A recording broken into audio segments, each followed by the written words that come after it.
Кутбу Сапарбекова дейт, Садыр Жапаров, Карганбек Самаков жана башка саясий мотивде түрмөдө жаткандар президенттен үмүттөндү эле сот алардын чечимин өзгөртүүсүз калтырды. Ушул боюнча пикириңиз? Мен аларды силерден айырмаланып, менин үмүтүм жок эле. Сиздер көп суроо бердиңер, ушулар бошонобу? Бошонбойт деп айткам. Бошотпойт. Неге бошотпойт? Көп ойлоду да, муну Атамбаев камады эле, Жээнбеков бошотот деп. Атамбаев менен Жээнбековдун айырмасын силер көрбөсөңөр, мен көрбөйм. Экөө бир элеби? Билет экенсиңер, анан эмне сурайсыңар менден? Кантип чыгарат аны? Досу капа болбойбу аларды чыгарып берсе? Азыркы өкмөт Москвадагы мигрант жигиттин такси кырсыгына көңүл буруп чечкен аракет кылды дагы. Иштан берди кени боюнча көңүл бурбай. Эми бул балдарга тартип сактоочу укук коргоочулар барып коркутуулар жүргүзгөн. Эми бул Москвадагы мигрант жигиттин кырсыкка учурап калганы боюнча эмнеге ага аракет кылды? Себеп бул пиар деп коет. Бул кандай? Бул пиар. Бул элге көрүнүү. Аябагандай жакшы бир шылтоо пайда болду да, ошону менен көрүнүп калуу. Мына мен көңүл буруп атам. Мына азыркы өкмөт айтып атпайбы, мен эсеп ачам дагы кыргыздар топтоп карызды төлөйт. Айланайын, аман болгур. Эс барбы, мындай бир ой жүгүртүү барбы, мындай бир? Кайдан түштү ал? Кыргыз белчесинен кредитке батып, балдарын, кыздарын окталбай атса, анан сенин карызыңды төлөйбү? Кыргыздын бүгүн желкесинен езип олтурган кредит деген маселе бар. Кредит албаган үй бүлө дээрлик жок кесе. Мына силерди окутам деп ата-энеңер кредит алды. Эртең күйөөгө берем деп кредит алат. Үйлөнтөм деп кредит алат. Там алып берем деп кредит алат. Ипотека алат, там куруп атабыз деп. Анан ушу бул өтө акылсыздык маселе бул. Өтө акылсыздык маселе. Кандай дейсиздер? Ушул жерден иштеп акча таба албастан сыртта тишинин кирин соруп, кордук көрүп сыртта жүрөт да кыргыздар, анан кыргыз өкмөтүнүн алган, жеп ичкен, чоңдордун кан сарайларын салган, миллиардер болгон, доллар бою миллионер болгон азаматтар үчүн ошолордун карызын төлөйбү? Не деген акыл бул? Не деген ой?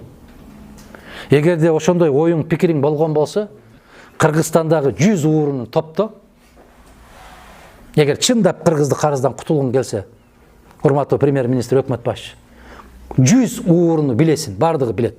Бардык кыргыз билет. 100 уурунун топто, ушундай кылып жыйна, айт.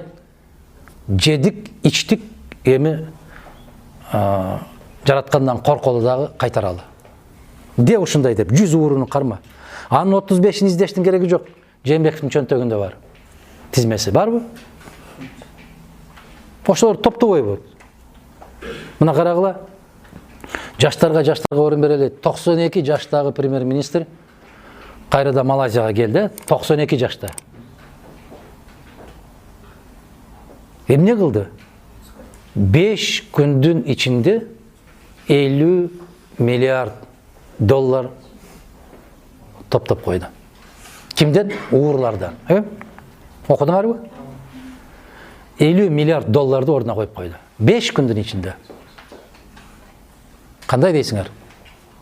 Мана күйгөн, баягы камера үчүн иштебеген, камера үчүн намаз окубаган, камера үчүн соопчулук кылбаган, жетекчинин кыла турган иши ушул. Кабинеттен чыкпай эле жасай турганын жасап коет.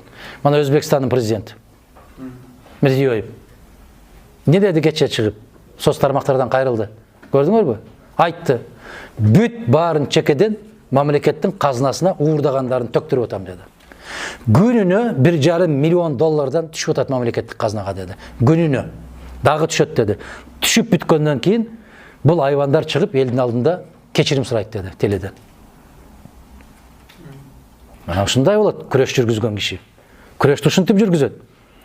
Анан мен сага кылмыш ишин ачып коюшум мүмкүн, 3 күндүн ичинде качып кет деп кабар бербейт ал. Түндө 1,5-да уктап аткан жеринен кармап келип атат. А биздикилер эртерээк кабар берет. Сен тезирээк кач, Качып бүткөндөн кийин сен кабар берип кой, мен бүттү, мен качып бүттүм деп. А мен сенин артыңдан кылмыш ишин козгоп коем. 2-3 ай, 4 ай, 5 ай туруп тур. Кыргыз унутчаак. Эртең эле унутат, анан келе бересиң. Мына ушундай келишим түзүп атат. Тилекке каршы.